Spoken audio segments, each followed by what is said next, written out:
This podcast is sponsored by Talkspace. You know when you're really stressed or not feeling so great about your life or about yourself? Talking to someone who understands can really help. But who is that person? How do you find them? Where do you even start? Talkspace. Talkspace makes it easy to get the support you need. With Talkspace, you can go online, answer a few questions about your preferences, and be matched with a therapist. And because you'll meet your therapist online, you don't have to take time off work or arrange childcare. You'll meet on your schedule, wherever you feel most at ease. If you're depressed, stressed, struggling with a relationship, or if you want some counseling for you and your partner, or just need a little extra one-on-one support, Talkspace is here for you. Plus, Talkspace works with most major insurers, and most insured members have a $0 copay. No insurance? No problem. Now get $80 off of your first month with promo code SPACE80 when you go to Talkspace.com. Match with a licensed therapist today at Talkspace.com. Save $80 with code SPACE80 at Talkspace.com.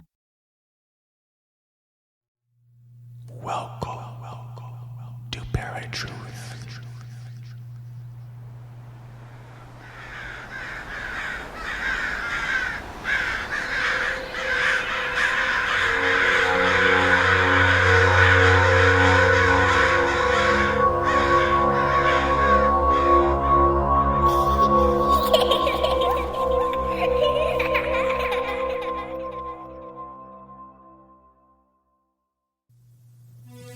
Holiday ghost stories have been passed down from one generation to the next since the medieval Icelandic sagas, but only gaining worldwide popularity after Charles Dickens' A Christmas Carol. However, the original tradition of telling scary ghost stories at Christmas time has died mainly due to verbal translation being lost, and the increase of joyful Christmas stories perpetuated in modern media. Today, we'll take a look at the origins of traditional Christmas ghost stories and see its evolution through time. Now Paratruth presents Scary Ghost Stories and Tales of the Glories. Guess it helps if I actually unmute myself. What's going on, everybody? Welcome to Paratruth Reborn. This is a pre-recorded show on 107.7 FM New Orleans and the United Public Radio Network. My name is Justin. And I'm Eric. And today, if you didn't get it by the intro, we're talking about scary ghost stories. Something that fascinates me is that, scary stories used to be a thing of the past during this time of year. And I'm voting yes to bring it back because I feel it's one of those traditions that, well, I like scary stories to begin with, but point being is that it's something that we are losing, telling stories over the Christmas year and all that stuff, and telling stories in general. I don't think we've ever done that when we were kids. Telling ghost stories? Yeah, during Christmas time. No, I mean, this is a type of tradition that's been pretty much gone out of modern history for quite a long time. At least American history. At least American history, yes. There are still ghost stories told around the world in various countries. But in America, again, everything's become so commercialized. Like when we think about Thanksgiving, we think about Halloween. Christmas is just another one of those holidays that have kind of moved away from the original, in this case, Christian tradition of Christmas, even further from the pagan tradition of Christmas. And we've moved into this modern life, like well before you and I were even born, in which it's all about Christmas presents and Santa Claus and joyful reindeers and all the little wonderful things that we can find on television and online. So naturally, I think with the introduction to media, and I feel like we've been talking about media a lot over the last couple of weeks here, but it's true. Like the modern age is so overwhelmed by the media. Like we're on our phones nearly 24/7. Yep. In most countries, and people who can afford to have that type of media in their pockets, And so we're constantly being bombarded by things, commercialized things, even to some extent being brainwashed in many ways. Believe it or not, I mean, how many times does a commercial tell us to purchase a certain item because these people are purchasing them? You know, we see sports players, we see celebrities of various types that are trying to recommend us to different colognes or clothing and whatnot. And so, and the same thing is happening with the holidays and especially Christmas. They're telling us what kind of gifts we need, how our decorations should look, what our house should be like, what is, you know, what Christmas should feel like. And unfortunately, one of those things has not included, it has excluded the idea of the Christmas story. For sure. And something that I think most people don't realize is this tradition actually goes back well before the written word. It was an oral tradition that nobody can really pinpoint per se when it was actually started. Mostly because back then you were trying to fill the late evenings, dark time with something to do. And, you know, you didn't have electricity. All you had was fire, usually most of the time, unless you somehow knew magic. And that was, we're not going to go down that rabbit hole. Anyways, it wasn't until Victorian England that telling supernatural tales during Christmas went from an oral tradition to a written one, a timely trend, if you will. And this was partly due to the invention of the printing press during the Industrial Revolution, where people were able to commercialize these ghost stories and bring them from their small towns that they grew up in to the bigger cities, and these stories started to grow. Now, telling horror-filled holiday tales was a family affair in England and other countries throughout the world, but this example is from England, even when they were read rather than spoken. Eric, can you tell me who kind of revolutionized telling ghost stories in Victorian England? Yeah, well, I believe that was Charles Dickens who ended up doing that by publishing a little known book, which is A Christmas Carol, which, I mean, everybody knows. If you don't know A Christmas Carol, I have no words for you. It's only been adapted to dozens of movies and other versions of the original classic book. But you know, you're right. It's one of those stories that have really revolutionized the idea of the modern ghost story. And it was something that was very, and still is, spooky for a lot of people. You know, the idea of being visited by three ghosts. And one of the ghosts in particular is quite haunting. What is that? The ghost of the future, right? Kind of has the cloak, death look or feel.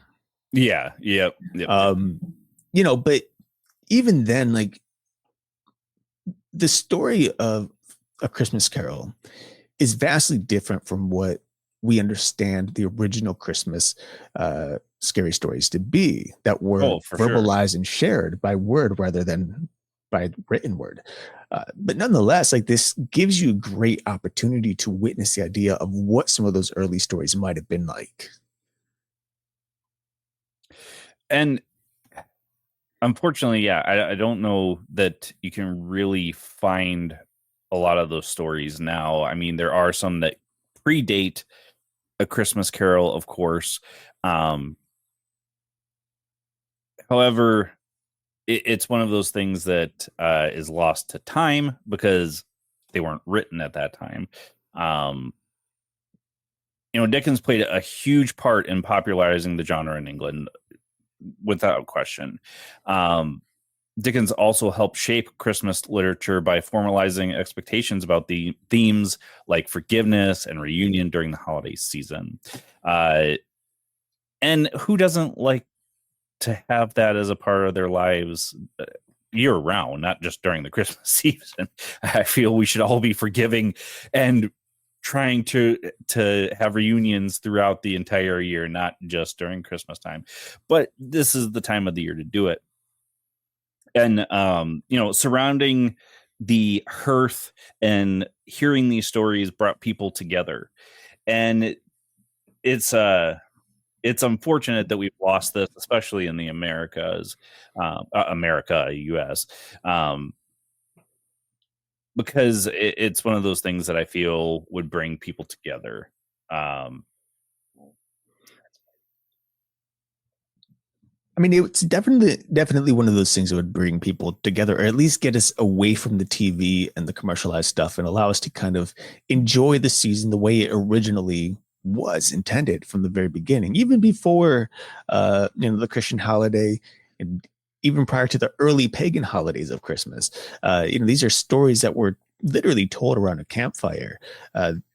We would sit, because I was there too. But people would sit around these campfires and just tell these spooky stories. These stories would be haunting. They would haunt you through the Christmas season and well into the new year. And I think, jumping back, actually, one of the things you had mentioned is how forgiveness and all that should be year round. But I think one of the things that really contributes to Charles Dickens' Christmas Carol is the idea that Christmas is not only a celebratory time of year, but it's also the end of the year. It's our last time to think of the following year that we lived and what kind of things we can kind of find peace with. What can we change? What can we fix before going into the new year? Try to walk in with a clean slate. And I think that's kind of what he was trying to point to here. And the idea that ghosts would visit the character and help him to basically discern and define what his life is and what he needs to change.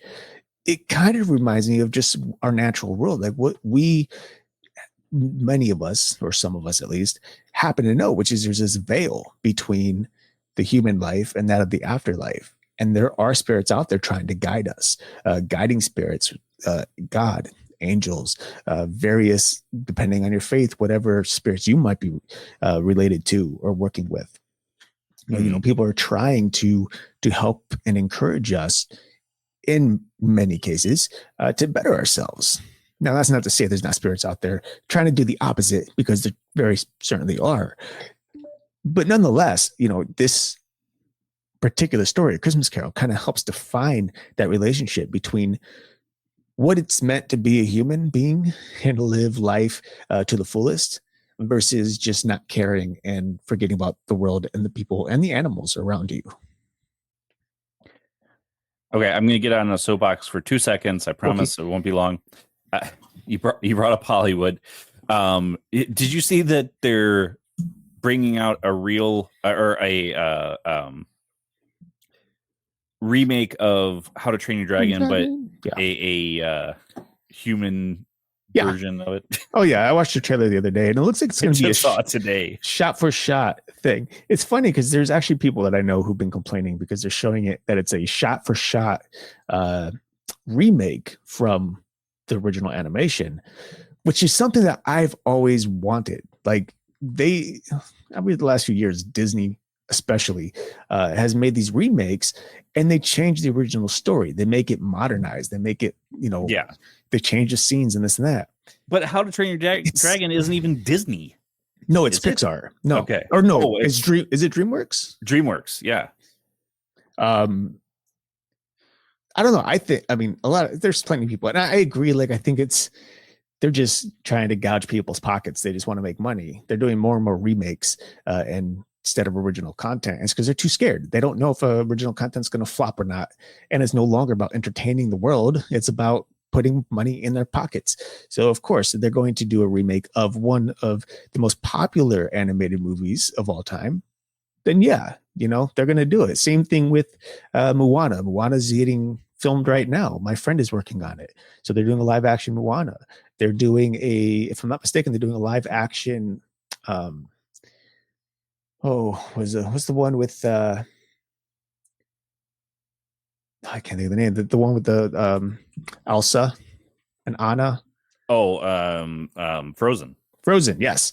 God, this is so the most simple title. Can't even remember it. But yeah, so they're doing all these live actions because they know that people are going to pay into it and put money in the pockets of basically the runners of the company. Well, I can get the old movies. But then they literally just came out with most of these movies that you name. Well, yes. It's like they should have just started with the live action to begin with instead of doing the animation. But right. Anyways, so many trends came from England to America during the Victorian era. A lot of traditions have come to the U.S. not just from Victorian England as well, but even Germany. They brought the Krampus traditions with them. Unfortunately, a lot of the U.S. doesn't celebrate with Krampus. Do you know where they usually have the Krampus festival here in the U.S.? I know they have it in Germany, of course, but there is one here, I think. Yeah, there's a couple around. If I'm not mistaken, I think there's one down in New Orleans. If you guys, those of you listeners, I thought I heard that when we were down there. Savannah, I believe, has one as well. Okay. Something that I find fascinating is we have I can't remember the exact name. It's a Dickens festival in Garrison, North Dakota. I really want to go this year. And they get dressed up in Victorian English garb and walk around. I don't know if they reenact anything or anything. That would be awesome if they did. To just because of this is what we're talking about. Just to see a Christmas Carol come to life, like right around you. Right. Like if I wanted to see a real world interpretation, I would love to be a part of the story, not just seeing it brought to life with real people. Right. But the tradition of telling ghost stories never really caught on in the U.S. Now, that's not to say that the U.S. didn't love A Christmas Carol, because they fell in love with The Christmas Carol, mostly because Dickens at the time was arguably the most famous writer in the world and was already popular throughout the world. Its success in the U.S. likely had more to do with Dickens himself than the story and the tradition. Let's put it that way. He had a huge fan base in the Americas, and incorporating the supernatural into Christmas was kind of frowned upon here in the U.S. Eric, maybe you can kind of correct me on this, but I feel that the fact that that America was discovered on the principles of religious freedom, and that a lot of Christians flocked here, is probably due to why we didn't adopt that, because there was this stigma about magic and superstition. I mean, was there though, was it really established on religious freedom initially? I mean, technically, yes. Once we had the president, when the Pilgrims came, it was about religious freedom. When yes. we had the revolution, it wasn't about religious freedom anymore. When you consider when the colonists had arrived, the majority of them were all Protestant, and so the whole reason why, like, for example, Salem happened is because there was this Christian outlook, this Protestant outlook, where anything that wasn't of God was deemed evil. And if there was anything that seemed weird or suspicious, it was deemed evil. If you sneezed 2 times and cough, you were probably the devil, that type of thing. So yeah, it was pretty rough. And considering after this, like after the Salem witch trials, and it was around early 1700s, there was finally a commitment to all people within America to try to establish a new way of doing things and let go of the superstitions that had traveled over from Europe to the Americas, because there were so many people dying due to the superstition of witches and vampires and werewolves. And so when that happened, they wanted to try to push away, and we talked about this on our vampire episode, how the colonists, the pilgrims, tried to push away the idea of superstition regarding most beings, except for the vampire, because there was some sort of scientific element to it that could be explained. And as a result, we just naturally kind of started to progress further and further away from the supernatural and focus more on the scientific based asset of life. And considering that the supernatural can't really be explained yet, here we are today. We got a lot of disbelievers, people who just don't, they could witness a ghost walk right past them and they won't believe it, because they can't prove it. So I think in this case, superstition has kind of drifted away from the Americas, and we're so focused now on what we can see, what we can touch, what we can taste, what we can, hear, that we just kind of forget about any aspect or idea of a ghost. I just saw a ghost pass by your camera. Yeah, that's that's Hellcat. Not sure number one or number two. Who's this? Oh, that's Salem. You know how I tell, so Salem's really skinny. He doesn't, when you look at the cats side by side, you can't really tell. But if you touch them, one is, got some fat on him. The other one is just skin and bones. So, well, I feel they're going to become a regular part of the show. I think yes, can't argue it's that. Inevitable. I've tried to get them out, but they're persistent creatures.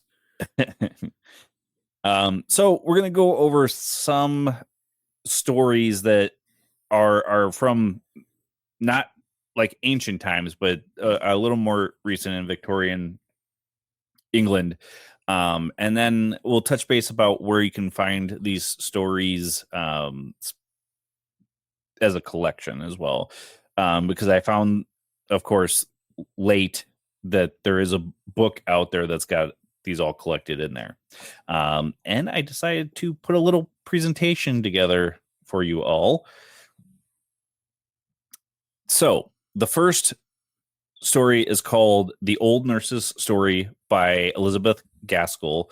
It was published in 1852. And it is a classic Gothic Victorian ghost story with ancestral secrets, organ music, and a haunted house. Doesn't go into why it was told during Christmas time. I'm assuming there's some pitch there about why it's told at Christmas time, but so there's no real evidence stating that the ghost story is told during Christmas time or actually about or happen to be within that's Christmas. True. They're just scary stories. And one of the arguments that I have here as to the reason why ghost stories on Christmas is because, as you know, Justin, I call the winter season, the dead season. Yeah.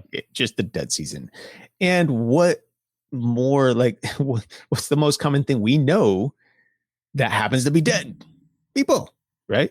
I know that's morbid, but it's true.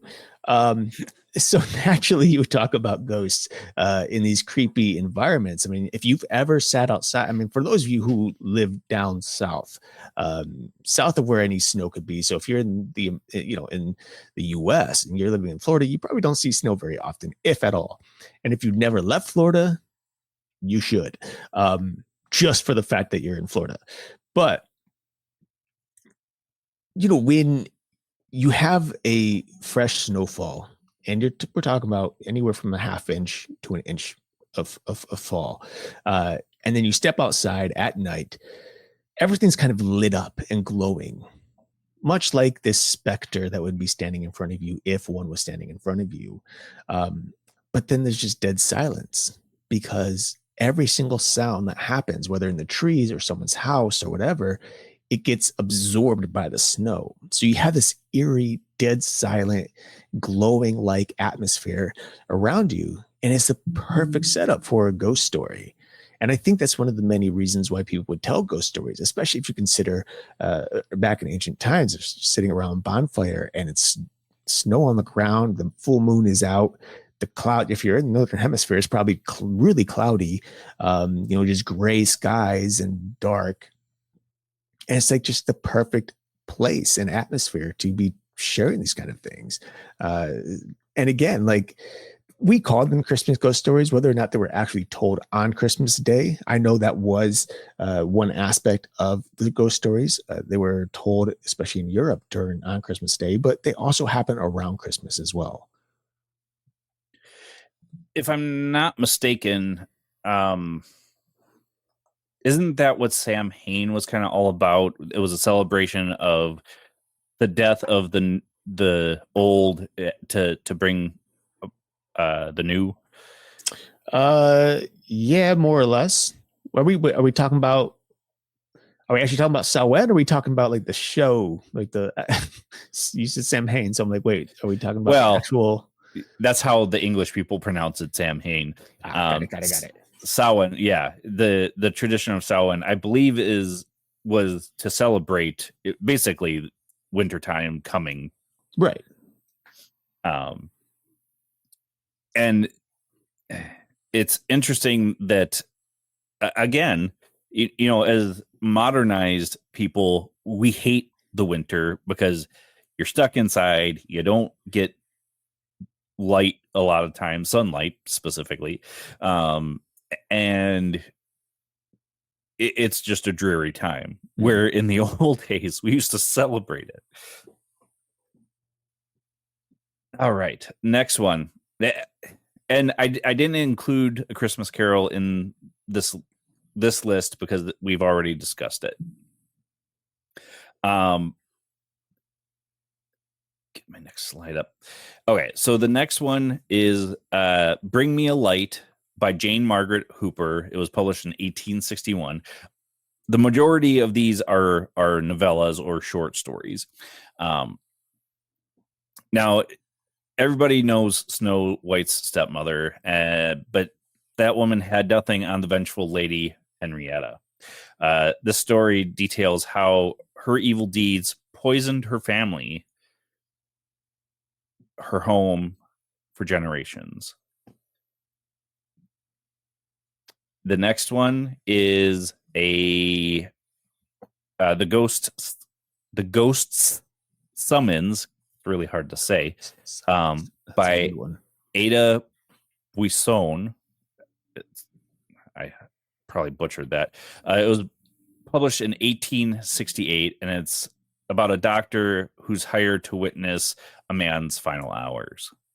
Now, I mean, in this day and age, all doctors are usually there in the final hours for the most part, or they're at least proclaiming time of death. Mm-hmm. Now, I've not read the Ghost Summons, but I can imagine what the story probably entails. Because when you consider the number of accounts that we've heard of, that we've had people on with us in the past who were EMTs, who worked in hospitals, who were cops, who would witness things around people who were either dying or had died. And we've heard tales from people who unfortunately were going to pass away. And these are tales in which they start seeing ghosts and shadows and various weird things prior to their death. And you have to wonder, like, what that could actually be. Is that the afterlife starting to reach out, starting to show itself because you're on the cusp of the veil? Or is it something else? Or is it just the person who's unfortunately in a rough place, whose mind is kind of wandering and just opening itself up to maybe its own ideas and beliefs, and it's manifesting those things and they're not real? Or is there something to it? And now we know people who have witnessed things alongside these people. We've talked to EMTs who had someone on their deathbed in the back of the ambulance, and they would see some sort of spiritual shadow-like creature. And I say creature not as in a monster, but creature as in just a humanoid figure of some sort, who that kind of entered the area and was just hanging around. And it kind of it makes me think of what this story could possibly be, the ghost summons, because it's possible if this doctor is there to witness it, he probably was witnessing some of the things that this person who's in his final hour is probably also witnessing. Well, and it's interesting that you say that, because I mean, you kind of see that in A Christmas Carol, although Scrooge is not confronted by a doctor on the time of his death, but his own mortality and his own ethics. And in the end, he dies alone. Mm-hmm. And that brings up a good point too. Even though the doctor is there, I didn't read the story either, but almost seems like this guy is dying alone, so the doctor is there so that he doesn't. The next one, and this one is very fascinating to tell during the Christmas season, but you know, Christmas is the time of forgiving, of course. The Kit Bag by Algernon Blackwood was published in 1908, and this is a story to remind us of why it's a bad idea to defend a murderer. Now, I don't know if that means like in court or to be close to somebody and you're defending the fact that they are a murderer. That's a good question. I don't really know.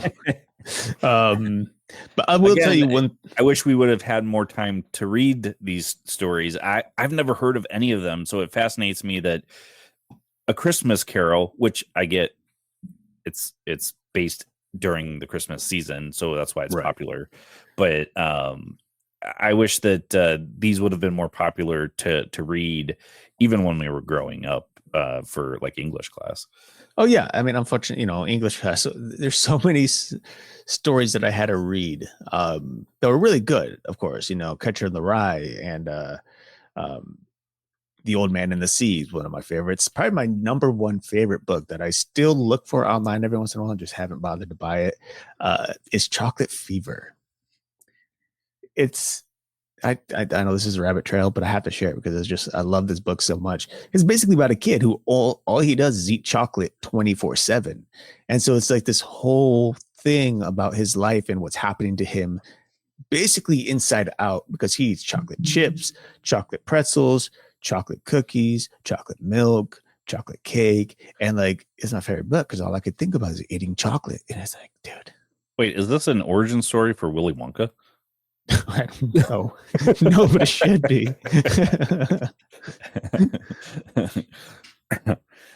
Anyways, continue. Or was that? No, I think that was it. It. I was just reminiscing. The next one is Between the Lights by E.F. Benson. It was published in 1912. It was basically Christmas croquet and hallucinations. Fascinating. Which, again, going back to a Christmas Carol, everything that Scrooge went through could be explained by an old man's hallucinations, again, coming to terms with his own mortality. Right. But at least this is the first story that we've come across that has Christmas in. Right. Not the title, but at least in the in synopsis. The story. Yeah. Well, and in the title, kind of Between the Lights, I mean, everybody knows putting up Christmas lights. Yeah, but like when I read Between the Lights, I legitimately thought UFOs. And when I read the Kit Bag, I've only, like, up until you said it, Kit Bag, I kept reading Kit Kat. So yeah, I kept getting confused with that too. Next up is Smee by A.M. Barrage, and it was published in 1931. It's a variation of hide and seek goes awry when 12 players find themselves counting their number as 13. Which is odd, because how could you be miscounting? And I'm assuming this happens throughout the entire book. I should think so. Or story. Now, the last one is much more recent. It's called Dark Christmas by Jeanette Winterson. And this is a contemporary tale. An idyllic Christmas vacation is troubled by the appearance of a manger, and footsteps in the empty attic. Now, that's what I call a Christmas ghost story. Yeah, I'm going to read that one. That one I'm interested in. I mean, I would like to check out a couple of these, but that one actually seems kind of spooky. Now, all of these stories can be found in the Valancourt book of Victorian Christmas Ghost Stories. And I would love to get the editor, Tara Moore, on to talk more about this maybe next year. Because I've never heard of there being a collection anywhere. Right. I mean, we've looked so many times over the years for collections of ghost stories, and nothing ever existed. Do you happen to know what year that was published, though? Her book? It was, well, that was published a while back. Okay. But they kind of reintroduced it, and she had edited it, and I believe they added the Dark Christmas into it. Okay. Well, the only reason I ask is we have looked for that numerous times over the years. Not that book, obviously, but just a book in general that would give us all of these stories, and we wanted to bring that person on. And this is yet another one of those circumstances, depending on the date in which it was published, that it may not have existed in our original timeline. But now, going back to the Mandela effect, it's becoming more and more prominent. Everywhere I look, I'm like, what the heck? Like this, I told you some of this stuff like off air. It just doesn't make sense to me. It's hard to fathom.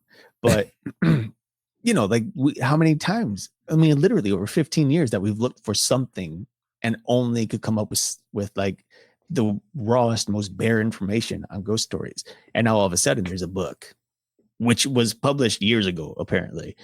It don't make sense. Well, I was going to ask you about this. I think I have before. Have you heard of the 1988 anomaly theory? No.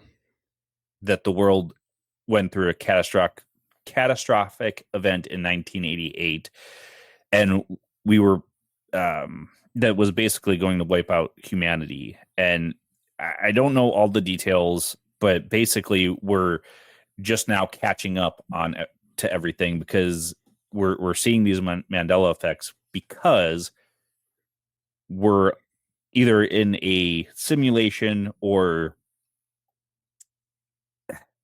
I'll have to do more research on it. But basically the world kind of ended in 1988. And that's why we're seeing these Mandela effects, because we're reliving basically from 1988 on in some other reality or simulation.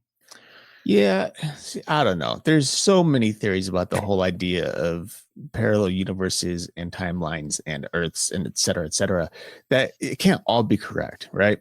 So whether or not that's true, I don't know. Again, it's like that idea of when you're driving down the road and you have the intrusive thought that, oh, if I just drive off this bridge, well, somewhere in some other alternate universe, you did just that.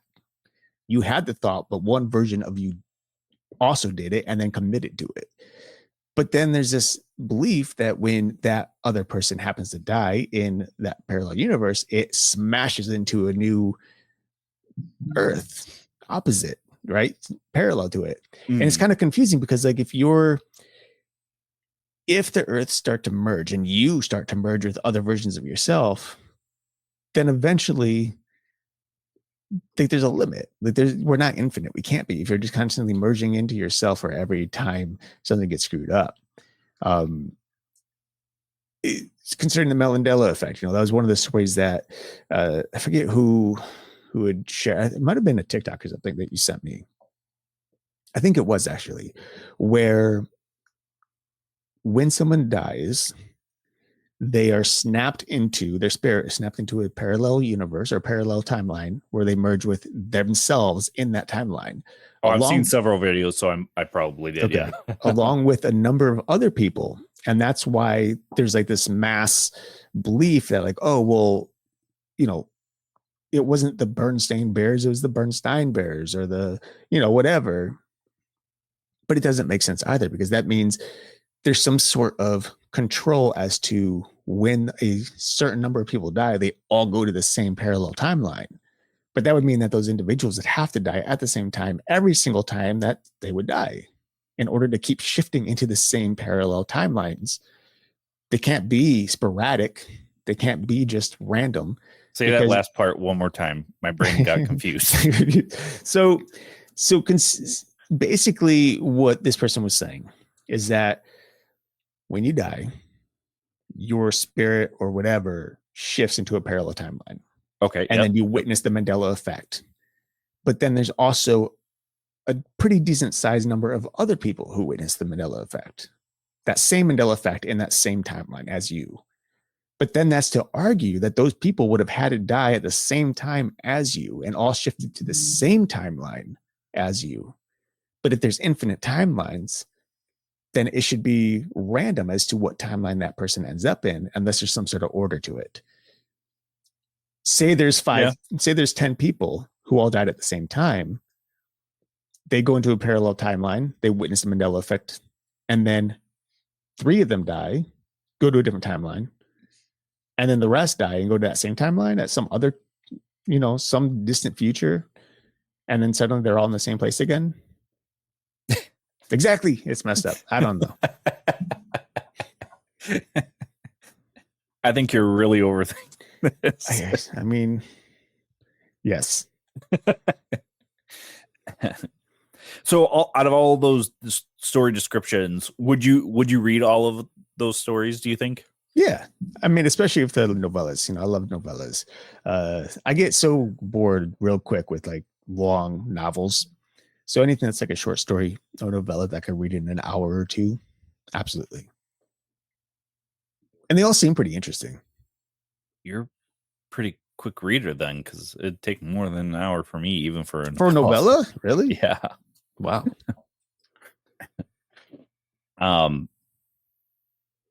So here's my question to you. Do you feel we should bring this tradition back, and why? Well, yes, because I feel like you lose a piece of history, and every time we lose a piece of history, well, that's just sad.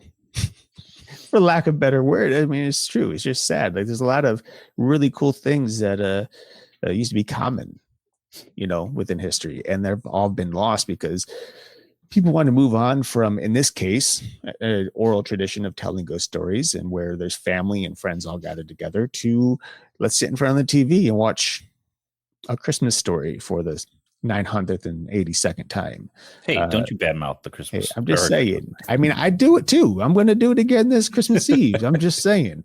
When you consider how many Christmas Eve, well, that's at least 38 Christmas Eves, right? So I've watched it at minimum at 38. 43. Times, but I've watched it multiple times on Christmas Eve. So actually, technically, it came out in 1983. So 41. Okay. But yeah, no, I think that the stories should come back, and it should allow people to pull away from the media, get away from the commercialization of what modern Christmas is all about. You think about how people used to gather around the radio, and they would tune in, they would listen in the evenings after work. That was a time where families spent time together. When I was growing up, families spent time together. We would watch the X-Files together.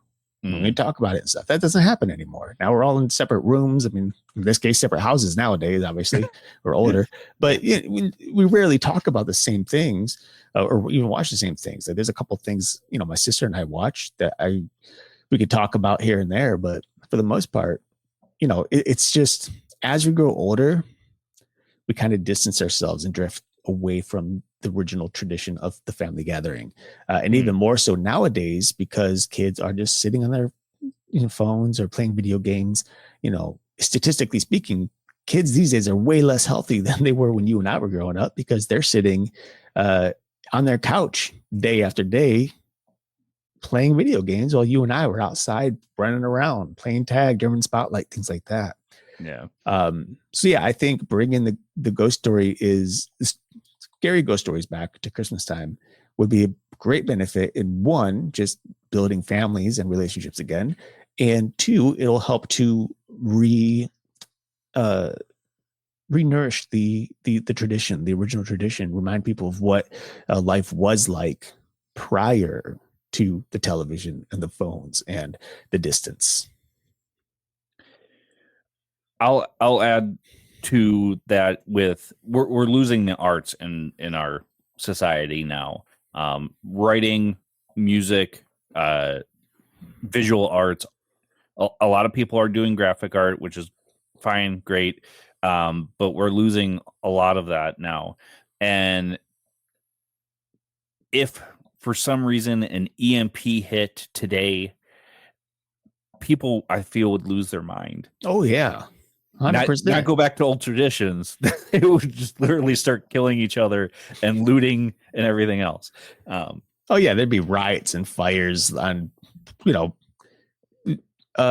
innocent properties. People who've done nothing. I mean, we see.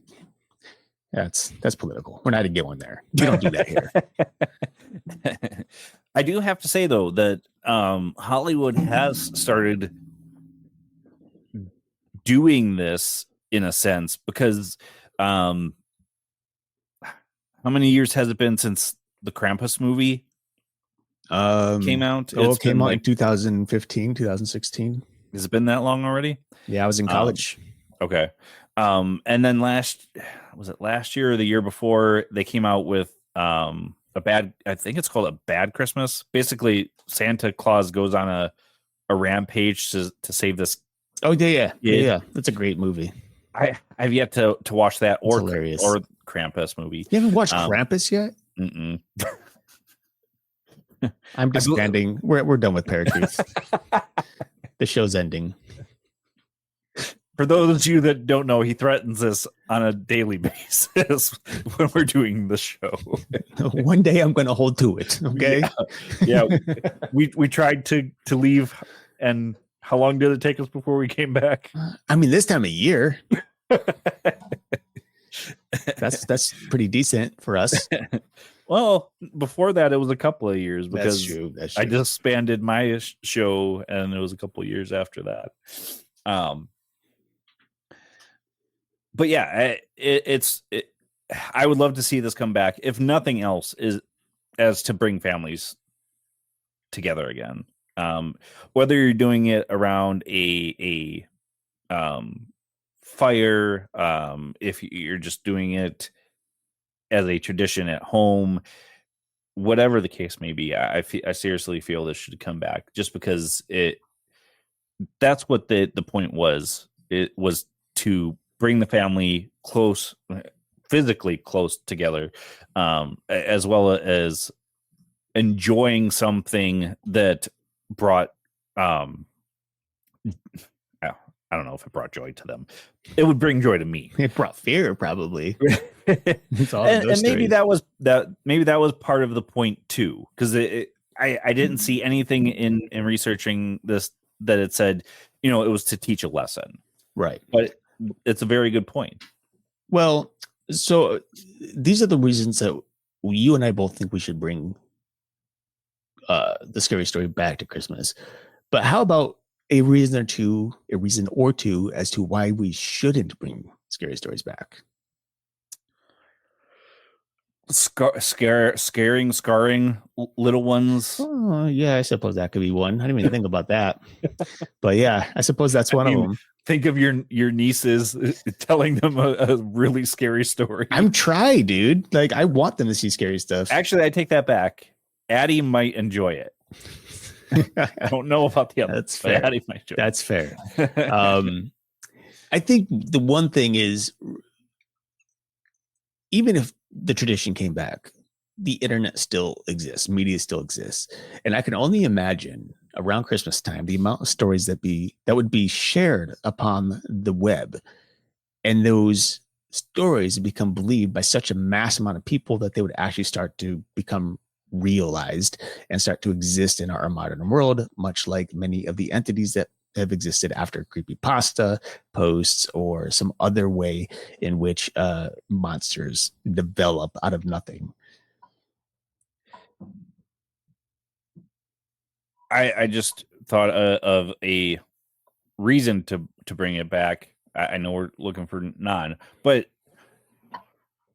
for those that can't gather together normally, physically, do it via Zoom or whatever. Another way to kind of bring the family together, even if you're not close physically. Oh gosh, what other reason not to? I can't think of anything. Maybe the other reason, and for those of you, I apologize, probably because your family's dysfunctional. Probably a bad idea to bring the family together in that case. Unless you guys start telling really horrible stories that just crumbles the entire get together. If that's the case, you want to get together, you should probably bring a therapist. I'm just saying. Add them to the Christmas list.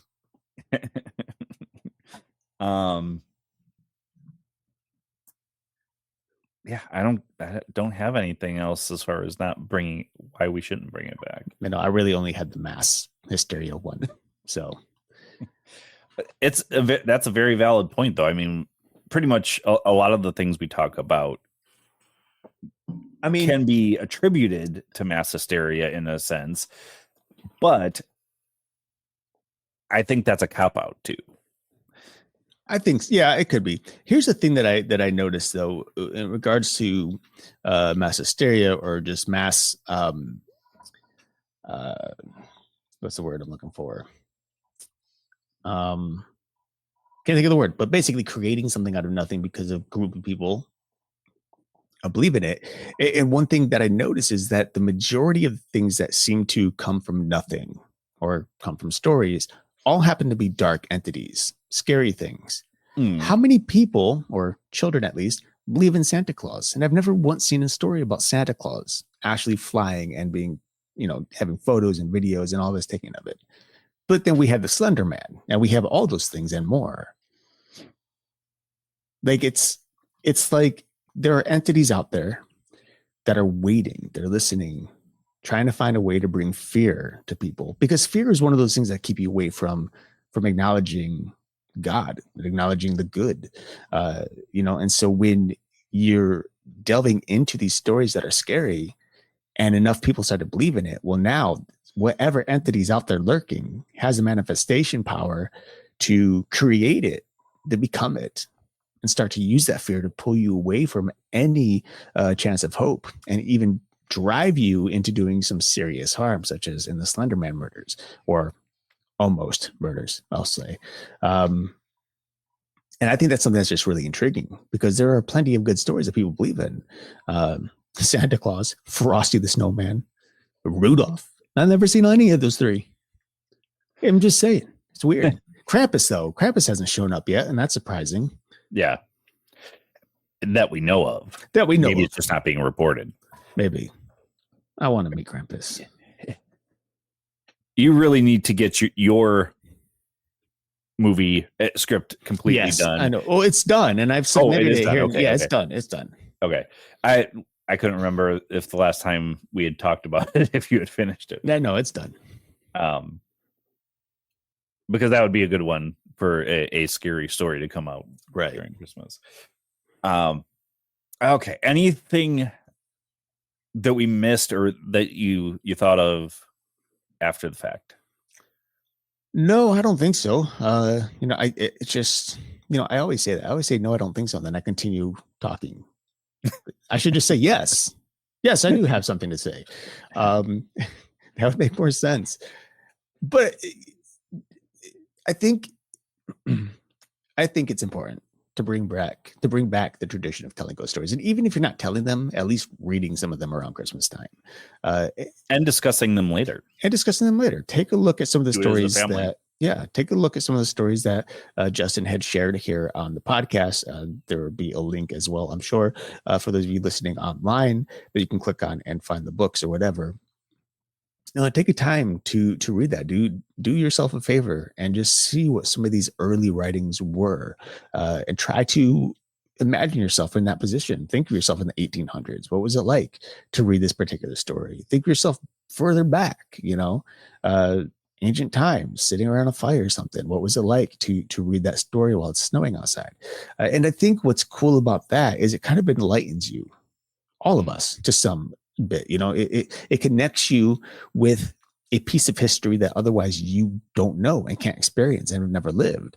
And when you do that, you just kind of fill a void, I think, that we're disconnected from. And it's a reminder of where we came from. 100%. All right. I hope you all had a very good and happy Thanksgiving. We are getting into the Christmas season already.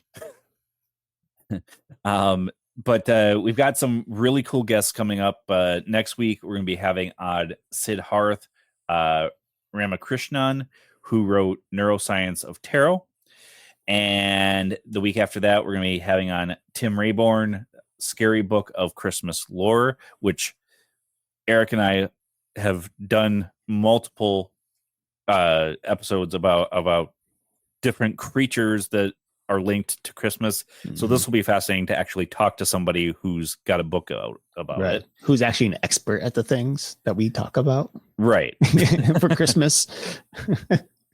And then that rolls us into our Christmas episode and our New Year's episode. And we're going to have a blast with that. And we hope you come along with us. So until next week, where you'll find us same time, same channel. My name is Justin. And I'm Eric. Peace.